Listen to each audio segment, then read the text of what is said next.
Welcome to A Slice with Dice, a place for honest conversations about the realities of education. I'm Corey Alderdice, Executive Director of the Arkansas School for Mathematics, Sciences, and the Arts. I've spent nearly 2 decades navigating the joys, challenges, and unexpected moments that come with leading schools. Each week, I'll share what works, what doesn't, and everything in between when it comes to igniting the full potential of our communities. I'm excited to share this journey with you. So let's get started. Let's be honest. Most of us love a good, frictionless experience. We expect apps to load instantly. We want one-click ordering. And if a website takes more than a few seconds to respond, we're already looking for something else. Convenience is king, and Silicon Valley has spent decades perfecting the art of making things as seamless as possible. But here's the thing. While reducing friction makes sense in a lot of areas, education isn't one of them. In fact, friction isn't just something we should tolerate in learning. It's actually something we should value. With that in mind, I want to challenge the idea that education should be as smooth and effortless as possible, because if we take all the struggle out of learning, we take out the growth too. Now, I get it. When we think about improving education, we often talk about removing obstacles, making learning more accessible, streamlining systems, and reducing unnecessary barriers for students. And there are plenty of areas where that's a good thing. No one is arguing that students should struggle to access their assignments because of a clunky learning management system. No one wants them to waste their time deciphering confusing instructions when the goal is to master a concept.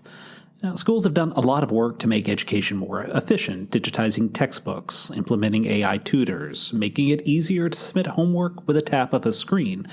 And in a lot of ways, that's progress. But here's where we have to be careful. When we confuse removing obstacles with removing effort, we run into problems. Learning isn't meant to be effortless.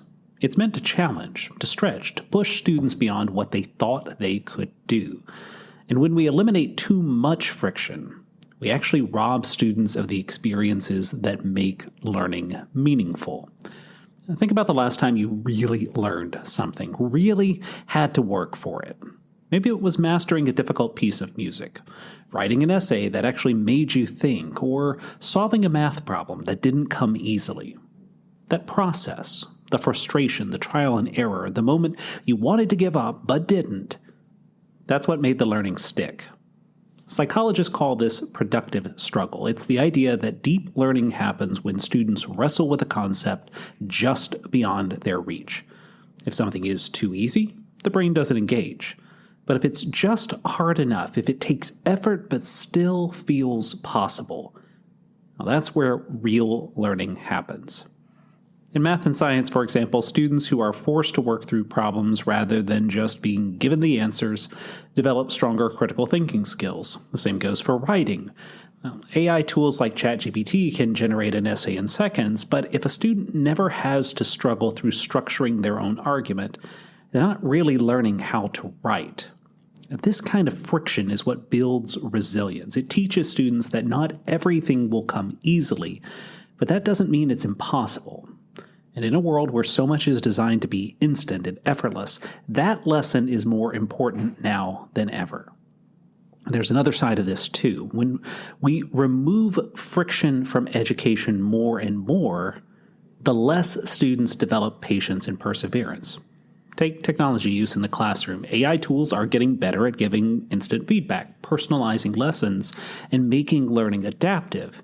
On the surface, that sounds like a dream, but if a student never has to sit with uncertainty, never has to work through confusion or frustration, they don't build the cognitive endurance they'll need later in life. And there's also the issue of digital distractions. One of the most frictionless experiences we've ever created is scrolling, a never-ending stream of content perfectly curated to keep us engaged. But studies show that this kind of constant ease reduces deep focus. Students conditioned to expect instant results may struggle with tasks that require sustained effort, like reading a challenging book or solving a multi-step problem. So some schools are now introducing intentional friction. Things like requiring handwritten notes instead of typing, setting limits on AI-generated work, or encouraging slow reading instead of skimming. Not because they want to make life harder for students, but because they know that a little struggle now leads to greater skills later. Beyond academics, friction plays a crucial role in shaping character. In high school, students are still learning how to navigate challenges, whether it's figuring out how to advocate for themselves, managing time effectively, or handling constructive criticism. If everything in their school experience is designed to be smooth and easy, they miss out on opportunities to develop those skills. Think about resilience. The ability to bounce back from setbacks doesn't come from avoiding difficulty. It comes from facing it head on. If a student never experiences failure, they never learn how to recover from it. And that's why some of the best teachers don't give immediate answers. They push students to struggle a bit and to figure it out for themselves. That's where confidence is built. And it's not just about individual growth. Some of the best ideas, the most innovative solutions, come from wrestling with problems that don't have obvious answers. If we want students to be creative thinkers, problem solvers, and leaders, we have to let them struggle. We have to let them experience friction. So what's the takeaway? It's not that we should make education needlessly difficult. The goal isn't to create barriers just for the sake of it, but we should be intentional about where we remove friction and where we leave it in place.